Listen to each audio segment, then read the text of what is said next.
With Indigenous Veterans Day happening earlier this week and Remembrance Day today, it is important to tell the stories about the importance of the Métis and their contributions to the Canadian Armed Forces. So we're happy to be joined by Métis Nation of Ontario veteran and Director of Self-Government Strategy with the organization, Brian Black. First off, thank you for your service, Brian. Oh, thank you, and thank you for having me. Where did you serve, Brian? Well, being a boy from the West Coast, the ocean was always calling me, and I was never really a good fisherman. So being a fisherman wasn't really going to be in the cards, and I had always had this sort of pulling to join the service. So joining the Navy was something that really just came along. And I liked the operations side of it, so I joined with a career working in the operations room and the electronics side, and was able to contribute that way and see the world. Amazing.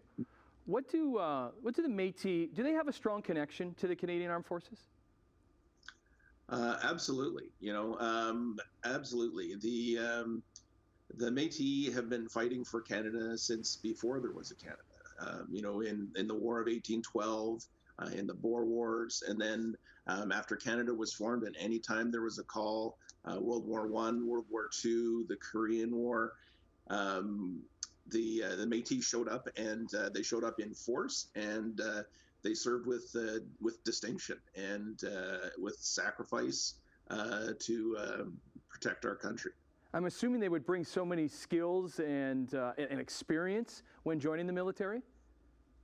Yeah, absolutely. They really performed really well in World War I and World War II in some really key battles because of their marksmanship and being excellent hunters, and being able to use concealment to protect themselves and really use those traits in a real fearless manner, because they knew they were so good at it that they would be successful in their endeavors. So they really just served in a distinctive way with those traits that they used at home all the time.